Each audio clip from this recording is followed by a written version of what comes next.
Order! Order! You are an incorrigible delinquent at times. Behave yourself, man! Good afternoon. The UK is a top target for Russian action in the West, and it attempted to influence the Scottish independence referendum in 2014. These are just some of the findings from the long-awaited parliamentary report into Russia that also highlights the so-called London laundromat of Russian money flowing through our financial system.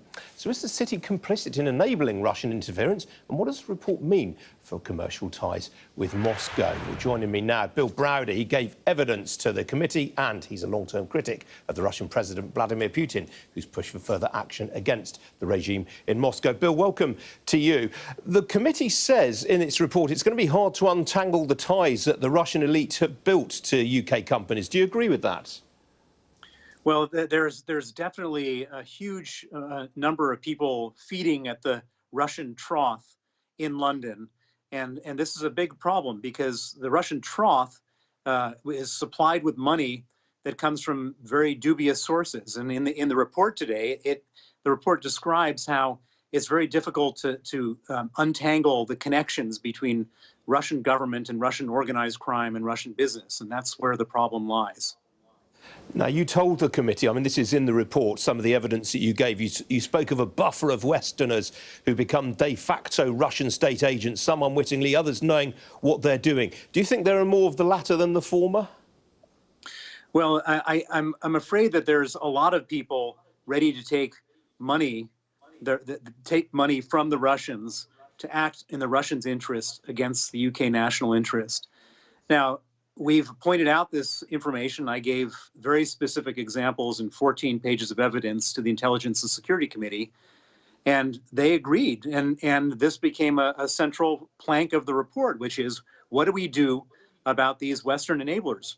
And I'm talking about members of the House of Lords from both political parties, former government officials, and others who are very well connected to the top of the British establishment. And this is a real problem if you have people who can set policy here being paid to set the wrong policies by the Russians.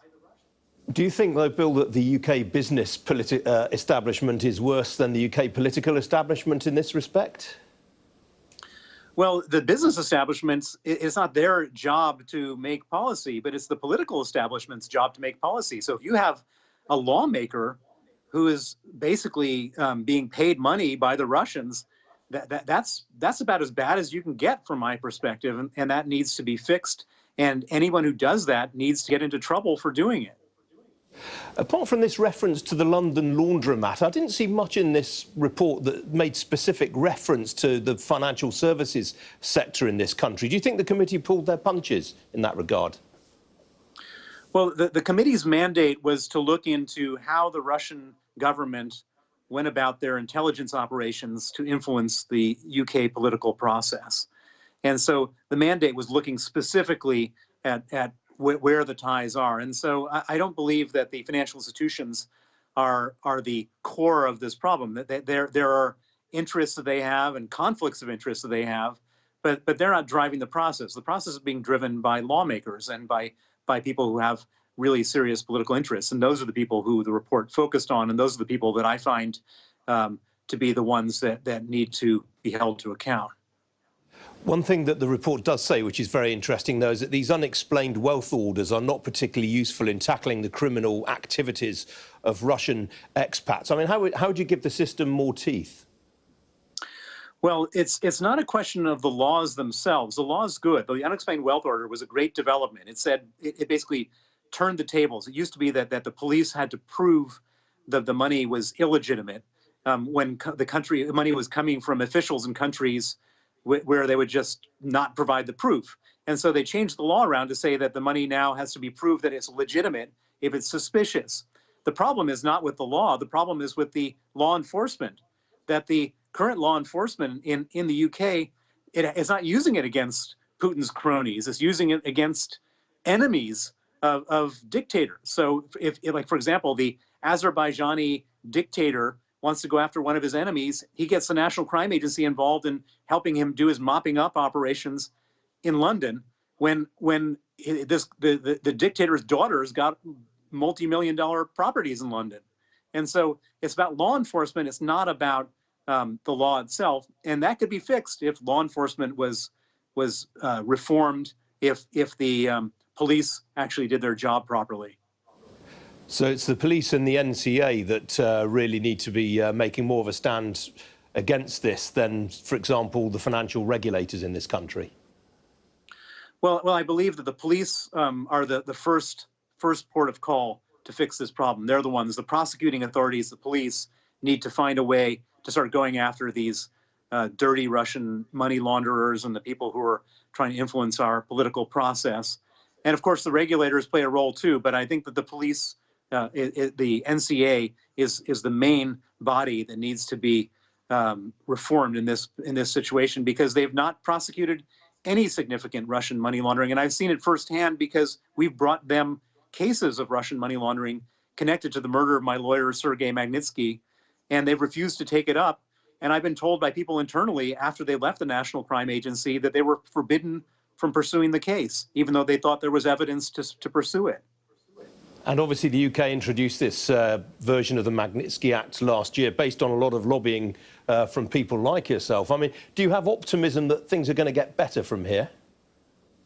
Well, I'm an optimist by nature, and so, of course, we're up against severe obstacles of money and influence and lawyers and political pressure.